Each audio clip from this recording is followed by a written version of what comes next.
मी सौरभ मालपानी, संचालक वर्धिष्णू science academy Amravati. आजचा video बनवण्याचा पर्पज म्हणजे डिजिटल बोर्ड्स. सध्या हल्ली एक ट्रेंड आला आहे की क्लासरूममध्ये इन्क्वायरी आली क्लासेस लावण्यासाठी का ते टीचर लोकांना विचारतात तुमचे जे डिजिटल बोर्ड्स आहेत का, डिजिटल एज्युकेशन आहे का. मी 2010ला DY पाटील युनिव्हर्सिटीला जेव्हा काम करत होतो त्याच वेळेस आमच्या क्लासरूम ह्या डिजिटलाइज होत्या.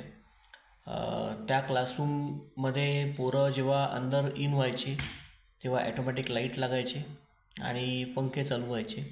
आमचे जे बोर्ड्स होते ते डिजिटल होते. परंतु माझं वैयक्तिक मत असं आहे की डिजिटल बोर्डची कुठलीही आवश्यकता पर्टिक्युलरली फिजिक्स आणि मॅथ्स विषयाच्या शिक्षकांना नाही आहे.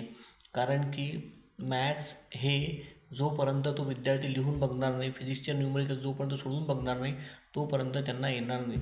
डिजिटल बोर्डवरही टीचर लोकांना ते सोडूनच बघावं लागणार आहे आणि साध्या चॉक अँड बोर्ड मेथडमध्येही टीचर लोकांना ते क्वेश्चन सोडून दाखवायला लागणार आहेत.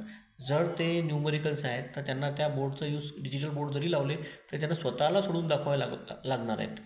ते काही PPTमध्ये क्वेश्चन्स टाकून देणार आणि मग ते रीड करून दाखवणार. तर न्यूमरिकल्स असे सोडू शकत नाही कुणी. न्यूमरिकल्सला तुम्हाला फॉर्म्युले लागतात आणि ते फॉर्म्युले कसे यूज करायचे आहेत हे तुम्ही जोपर्यंत लिहून दाखवणार नाही मुलांना आणि तो कन्सेप्ट कुठून आला आहे तो सांगणार नाही तोपर्यंत त्या विद्यार्थ्यांना जी लिंक लागणार नाही. डिजिटल बोर्डचा यूज बायोलॉजी या विषयात फिगर्स दाखवण्यासाठी 3D ॲनिमेशन दाखवण्यासाठी होऊ शकतो.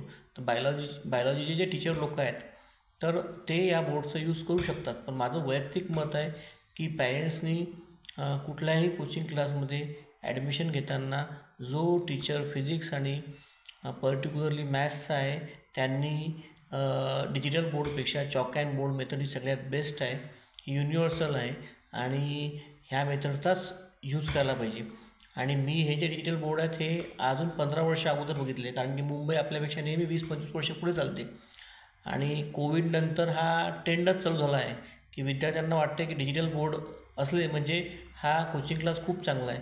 डिजिटल बोर्डनी तुमच्या डोक्यात काही जाणार नाही आहे.